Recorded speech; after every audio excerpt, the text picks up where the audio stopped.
Hi everybody, welcome to another Storytime with Sid. It is me, Sidney of Hightower, as it is every week, and I just wanted to come at you again with another story. I am so excited to finish this part of the story because it has been so interesting so far, and I'm just interested to see what kind of morals the story tries to tell us, because so far we have a lot going on. A lot going on. We have a lot of people to keep track of. So we're going to start exactly where we left off, and this is The Marsh King's Daughter, Part 2. So, the full moon had risen. Soon it was glowing and bright. Out of the thicket, in the pitiful skin of a frog, crept little Helga. She paused at the body of the Christian priest and at her murdered seed. She looked at them with eyes that seemed to weep. The frog head gave a little croak, and like a child bursting into tears, she flung herself first at one and then the other. She scooped up water in her hand, which had grown bigger with its webbing and more hollow, and she poured water over them. Dead they were, and dead they would remain. She understood this. Soon the wild animals would come and devour their bodies. No, that must not happen. That's why she dug in the earth as deep as she could. She wanted to open up a grave for them, but the only thing she had to dig with was a hard tree branch in her own two hands. Between her finger, the webbing cracked and blood flowed. She realized that she wouldn't be able to accomplish the task. Then she took some water and washed the face of the dead man. She covered it with fresh green leaves, brought over big boughs and placed them over him, shaking foliage in between. She took the heaviest stones she could carry, placed them on top of the dead bodies, and stuffed in the crevices with moss. At last, she thought the grave was big enough and protected. But during this heavy toil, the night had passed, and little Helga stood there in all her loveliness with bleeding hands, and for the first time, with tears on her blushing maiden's cheeks. In that transformation, it was as if the two temperaments began warring inside her. She trembled and looked around, as if awaking from a fearful dream. Then she rushed over to the slender beech tree and clung to it to find support of some kind. Suddenly, in a flash, she clambered like a cat up the treetop and held on. She sat there like a frightened squirrel. All day long, in the deep forest loneliness where everything is quiet and dead, or so people say. Dead? Yes, well, a couple of butterflies flitted around each other, either playing or squabbling. Nearby was several anthills, each with hundreds of tiny creatures busily racing back and forth. In the air danced countless gnats, swarm upon swarm. Hosts of buzzing flies sped past, along with ladybugs, dragonflies, and other winged insects. Earthworms crawled out of the wet ground, and moles pushed their way up. Otherwise, it was quiet and dead all around. Dead, as they say, with all sincerity. No one took any notice of little Helga except for the jays that flew shrieking around the treetop where she sat. They hopped along the boughs toward her with bold curiosity. A wink of her eye was the wink that chased them off, but they were none the wiser about her, nor was she. When everything approached and the sun began to set, the transformation prompted her to move again. She slid down from the tree as the last rays of sunlight was put out. She stood there in the shriveled frog form with the torn webbing on her hands, but her eyes now shone with glowing beauty that they had scarcely possessed in her lovely form. They were the eyes of a gentle, pious girl shining behind the frog mask. They bore witness to her deep spirit, her human heart. And the eyes of beauty dissolved in tears, the heart wept heavy tears of relief. Still lying near the grave mound was the cross made from the branches bound together with rope of bast, which was the last work of the man who was now dead and gone. Little Helga picked it up, and the idea came all on its own. She planted it among the stones covering him and all the murdered horse. The sadness of the memory brought tears, and in this sorrowful state she scratched the name and symbol in the earth around the grave, making such a decorative boundary around it. As she drew the sign of the cross with both hands, the webbing fell away like torn gloves. When she washed herself in the gushing spring and marveled at her fine white hands, she again made the sign of the cross in the air between herself and the dead man. Then her lips quivered, her tongue moved, and the names she had heard sung and spoken too often on their ride through the forest issued from her lips. She said, Jesus Christus. Then the frogskin fell away, and she was the lovely young girl, yet her head bowed forward in weariness. Her limbs needed rest, so she slept. But her slumber was very brief. At midnight she was awakened. In front of her stood the dead horse, so radiant and full of life, with light shining from its eyes from its wounded neck. Close by appeared the murdered Christian priest, more beautiful than Balder, the Viking woman would have said, and yet he appeared in flames of fire. There was a solemnity in his big, gentle eyes, a pronouncement of justice, a look so penetrating that it seemed to shine straight into the corners of the heart of the one on trial. Little Helga trembled at the sight, and her memory awoke with the force of Judgment Day. Everything was good that had been granted to her, every loving word that had been said to her seemed to come alive. She understood that it was love that had kept her going during those days of trial, in which the offspring of soul and Marsh was fermenting and struggling. She acknowledged that she had merely followed the urgings of her moods and had done nothing on her own. Everything had been given to her. Everything had been guided. She bowed, meek and humble, ashamed for the one who had the power to read every fold of her heart. And at that moment, she sensed, like a lightning flash from the purifying fire, the flame of the Holy Spirit.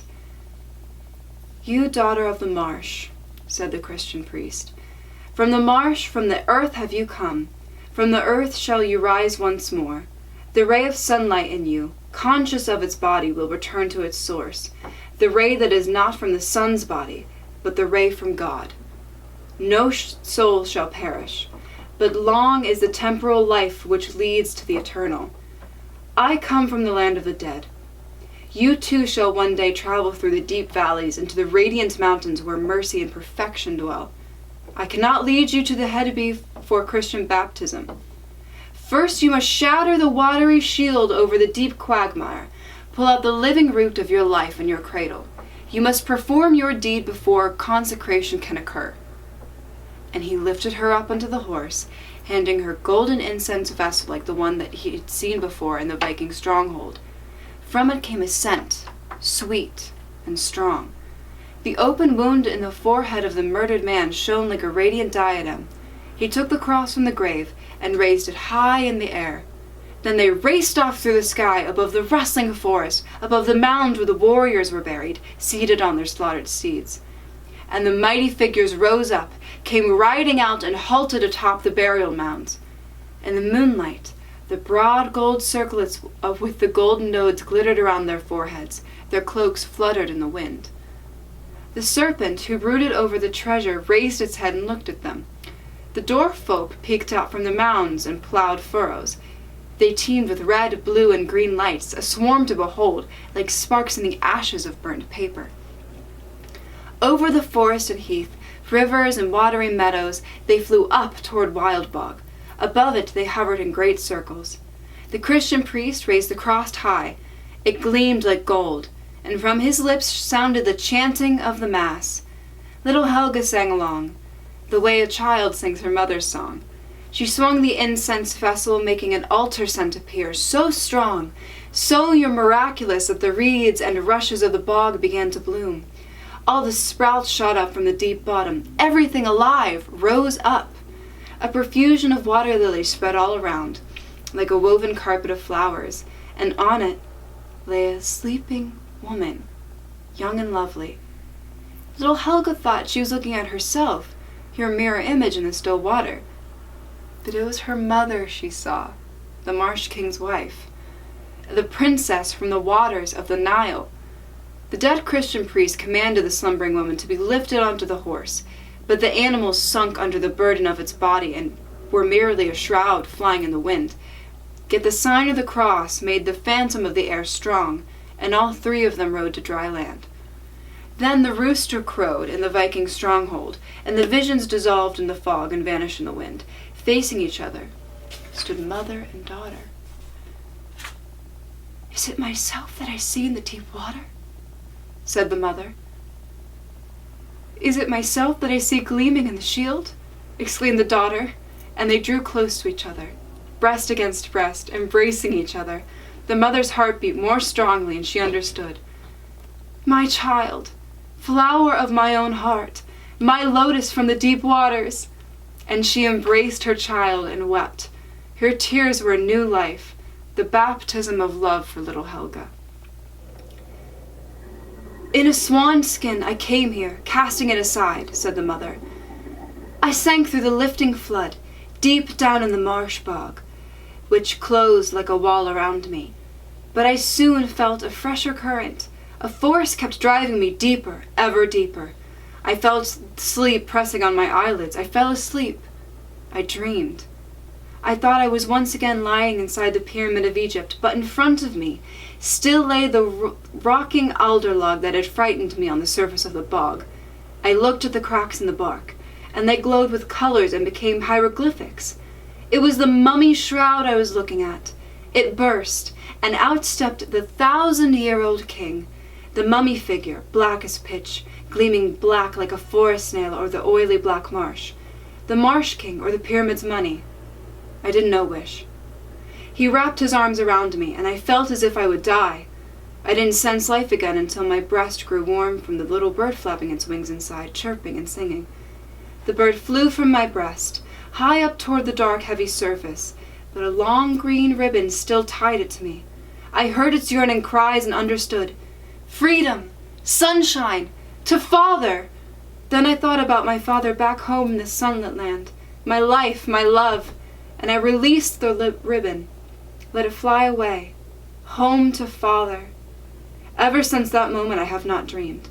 I slept a sleep that was certainly deep and long, until this hour when sounds and scents lifted and released me.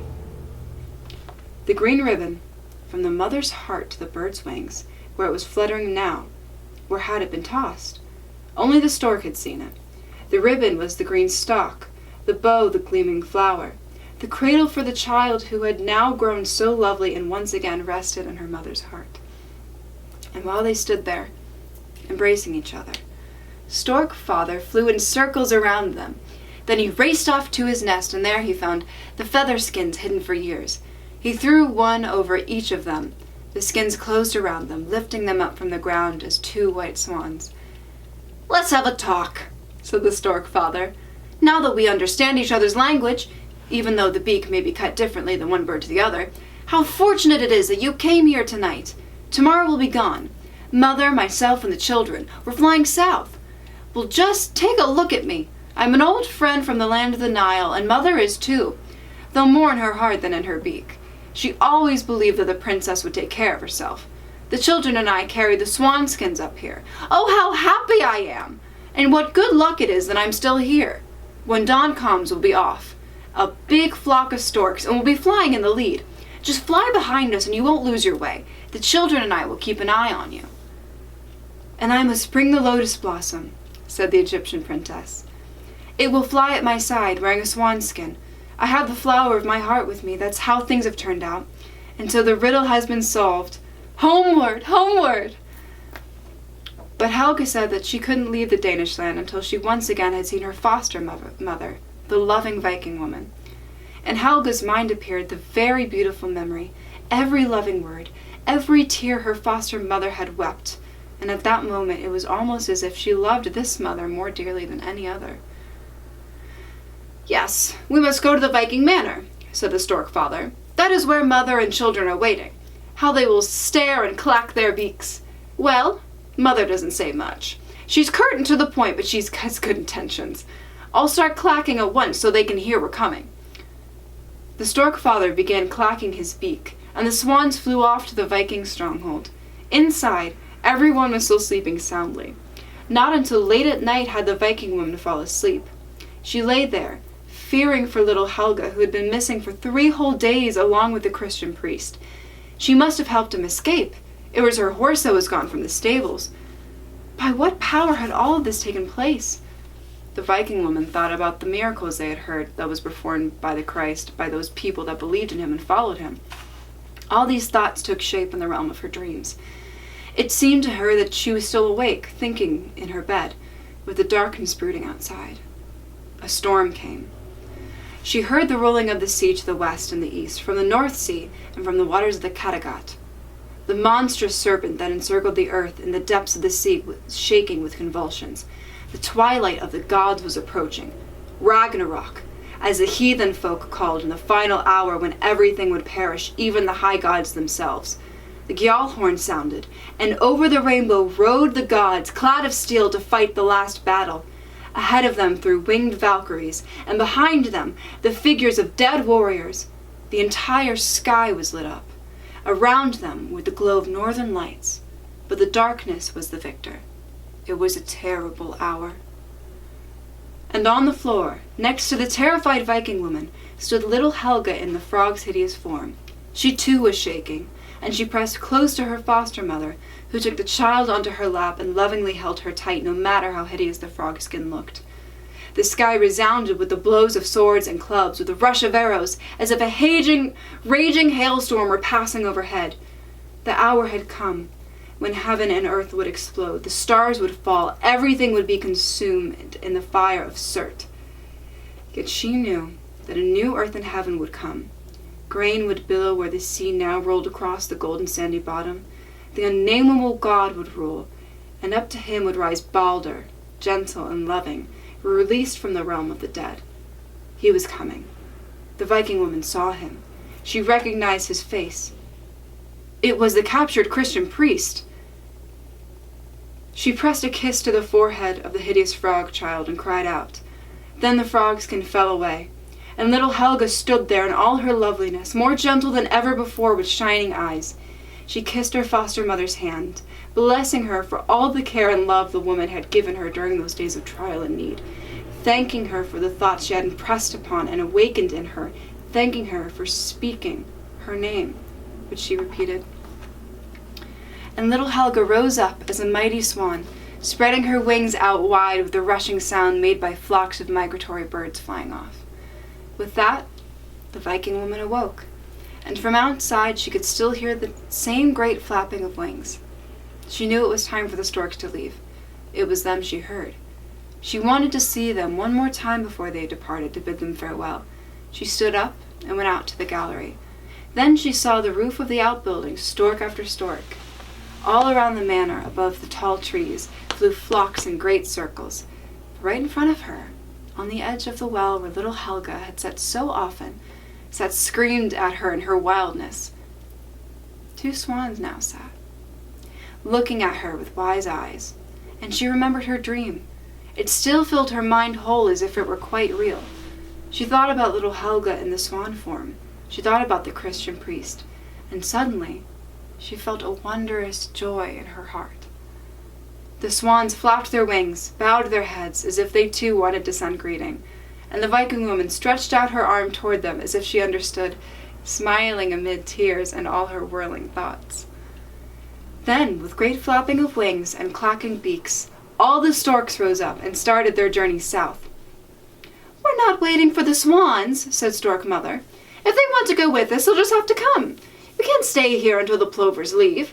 There's something so charming about traveling as a family, after all, not like the chaffinches or reeves, where the males fly off in one group and the females in another, properly speaking. It's not decent. And what kind of way is that to flap your wings with the way the swans are doing?" "Everyone has their own way of flying," said the stork father. "The swans fly on the diagonal, the cranes on the triangle, and the plovers like a snake in a single file." "Don't mention snakes when we're flying up here," said Stork Mother. "It will make the children want things they can't have." "Are those the high mountains down there that I've heard about?" asked Helga in her swanskin. "They're thunder clouds drifting below us," said her mother. "What are those white clouds rising so high up?" asked Helga. "Those are the eternally snow-capped mountains that you're looking at," said her mother. And they flew over the Alps, heading south toward the blue Mediterranean Sea. "The lands of Africa! The shores of Egypt!" rejoiced the daughter of the Nile, now in swan form. From high up in the air she glimpsed her homeland like a wavy, yellowish white strip. The birds, too, looked down and hastened their flight. "I can smell the Nile marsh and the wet frogs," said the Stork Mother. "I feel a tickling inside me. Oh yes, now you're going to have tasty things to eat, and you'll see the marabou and the ibis and the cranes. They're all related to our family, though not nearly as handsome as we are. They put on such airs, especially the ibis. He's been so pampered by the Egyptians. They make him into mummies, stuffing him with aromatic herbs. I'd rather be stuffed with live frogs, and you would too, you will. Better to have something in your craw while you're alive than put on display when you're dead. That's my opinion, and I'm always right. The storks have arrived, people said in the great house on the banks of the Nile, and the open hall on soft cushions covered with leopard skin.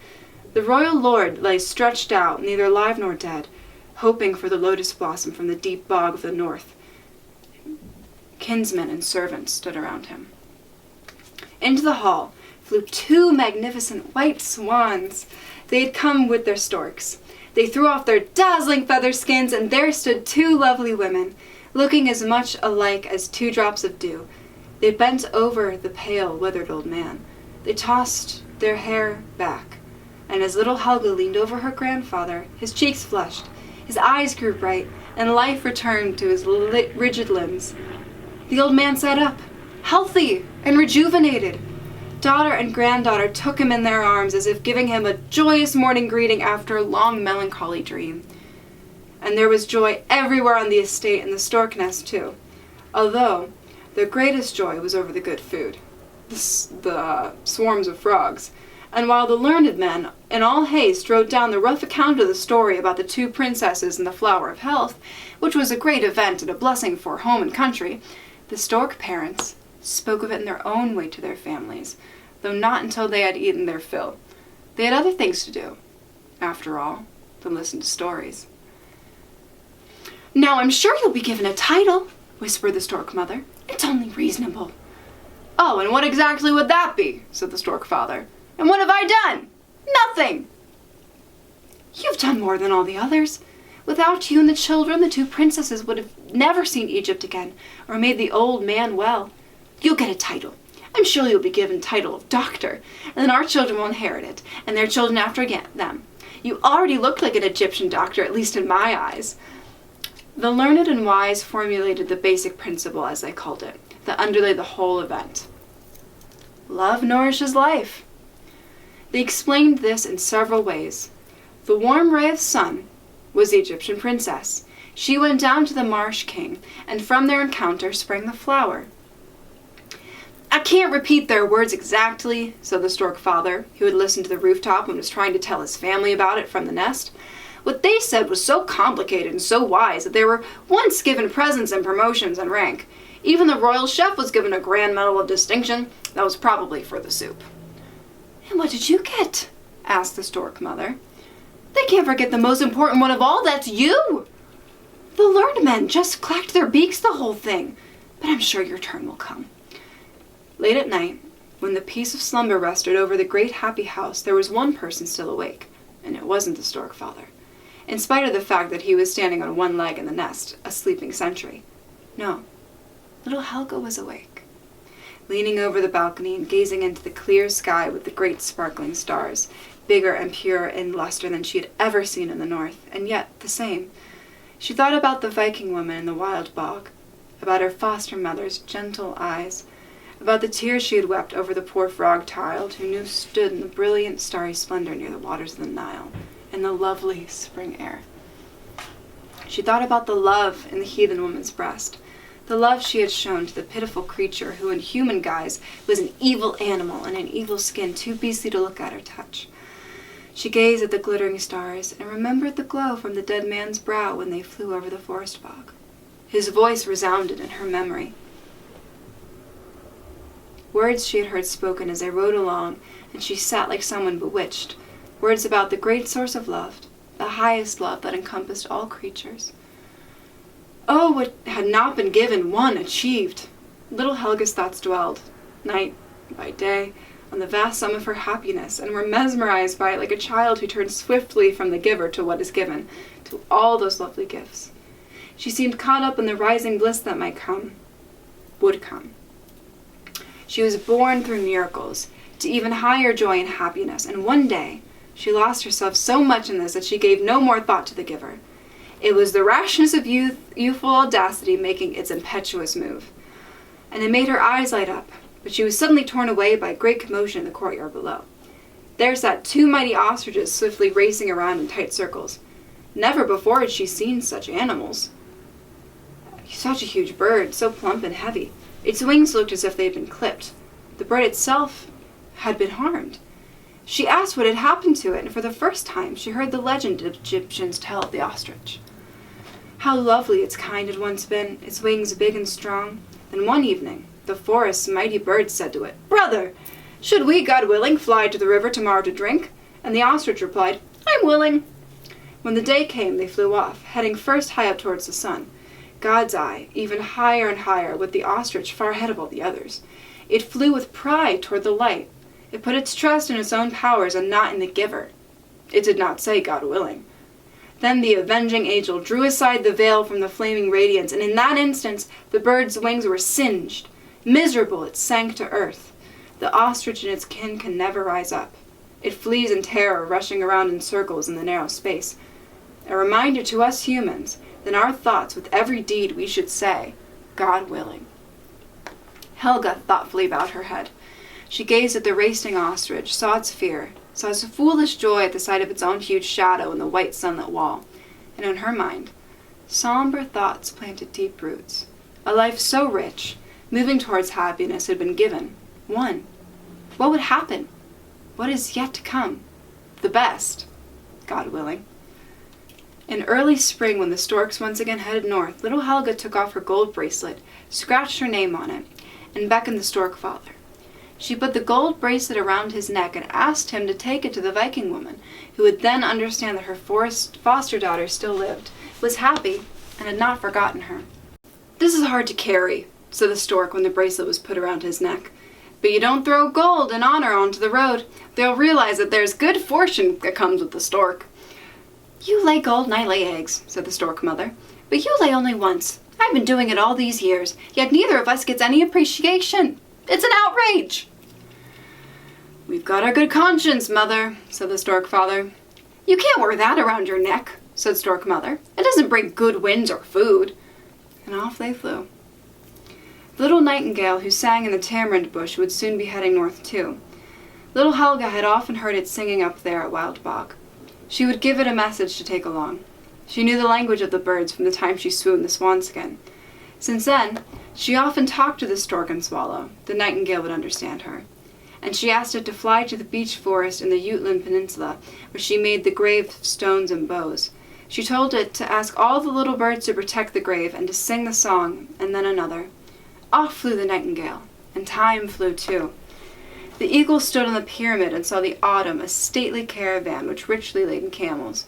Armed men wearing costly attire rode, snorting Arabian horses, shining white and silver with quivering red nostrils. Their manes, thick and long, hung down around their elegant legs. Rich guests and royal prince from the land of Arabia, a handsome, as a prince should be, entered the proud house where the stork's nest now stood empty. The birds who lived in it were in the northern country, of course, but soon they would return. They arrived on the day that was filled with the greatest joy and merriment, wedding splendor everywhere, and little Helga was the bride. Dressed in silks and jewels, the bridegroom was the young prince from the land of Arabia. They sat at the head of the table between her mother and grandfather.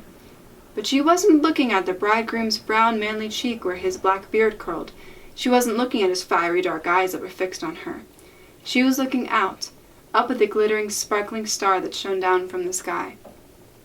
Then came the rustling sound of strong winds flapping in the air. The storks had come back, and the old stork couple, no matter how weary they were from the journey and in need of rest, flew once down the railing of the veranda. They knew all about the celebration. They had already heard at the border of the country that little Helga had ordered their likeness to be painted on the wall. They were a part of her story. "How very thoughtful that was," said the stork father. "How very paltry," said the stork mother. "It was the very least she could do." When Helga saw them, she stood up and went out to them on the veranda to stroke their backs.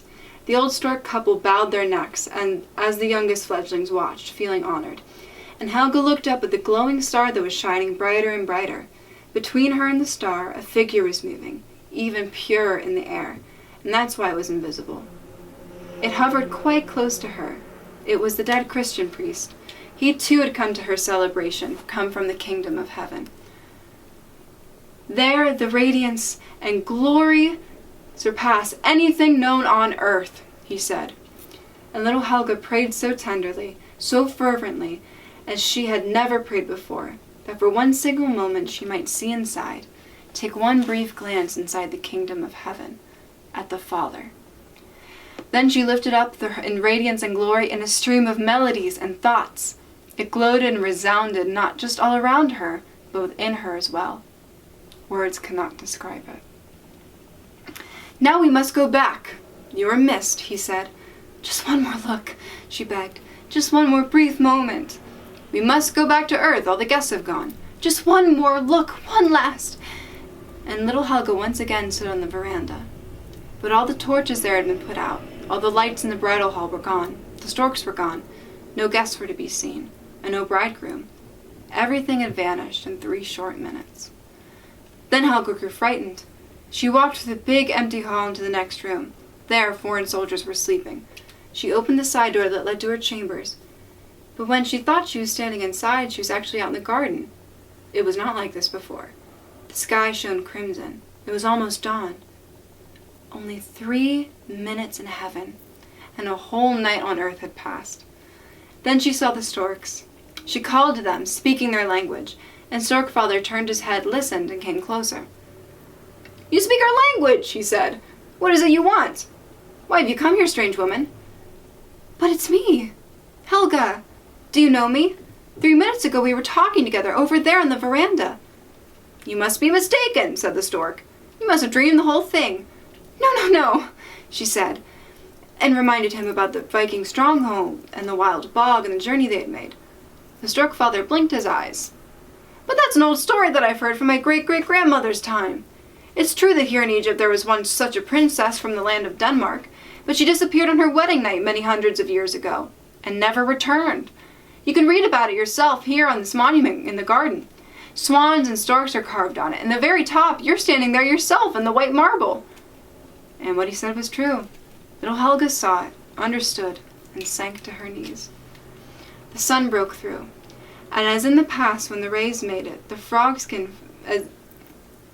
sun broke through, and as in the past when its rays made the frog skin fall away and the lovely figure appear, now, with the baptism of light, a figure of beauty rose up, brighter and purer than air, a ray of light, to the Father. Her body sank into the dust. A withered lotus blossom lay where she had stood. "That was a new ending to the story," said the Storkfather. "That's not what I expected at all, but I like it very much." "What do you think the children will say about it?" asked the Stork Mother. "Well, of course. That's what counts the most," said the Storkfather. And that's the end of the Marsh King's Daughter. Well, I can certainly say that was a very unexpected ending. But there's so many things that you can take away from that. Love equals life. That's one that they uttered over and over and over again. The priests with the clacking of their beaks and not doing much. You know, I think that's very interesting. I think it's true. There's so many different types of love. And I think it really can be a cure-all in a lot of cases. When someone doesn't feel loved, they don't feel wanted. It might not necessarily bring someone back from the dead like it did with the old king, but it's certainly important.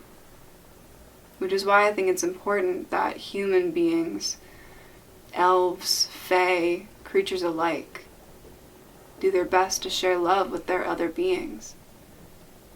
Because you never know how important it is. Now, the stuff about the religion was very interesting too. You know, it's always good to hear fables that introduce a lot of different concepts. We talked about Ragnarok, we talked about the gods of the Nile, we talked about the Christian faith. It was really interesting seeing a fairy tale that brought all of those together, because you typically don't, you don't see them all intertwined. You either hear lore about, one over the other. But I really liked that story for the fact that it really incorporated all of them, even though the central message was Christian. It didn't tear down any of the other religions. It was just because this is in Denmark, which is a majority Christian nation, they decided to focus on the Christianity, which is really fascinating and interesting. Wow. Yeah. Oh, wow, okay. What do you guys think? Did you like that story? I thought it was really interesting. I'm going to be mulling that over for a few days now, I can absolutely tell. But anyway, I hope you guys liked it, and I hope that you are all staying happy, healthy, and safe. And for those of you that are going back to school, I'm not going back to school. I'm staying in the mortal realm and doing my classes online. Because I can, because I'm a fae, but they don't know it. Anyway, whatever. Stay safe, stay alert, do your best to learn. Alright, I hope you have a great rest of your day, and thank you so much for joining me again. Alright, bye!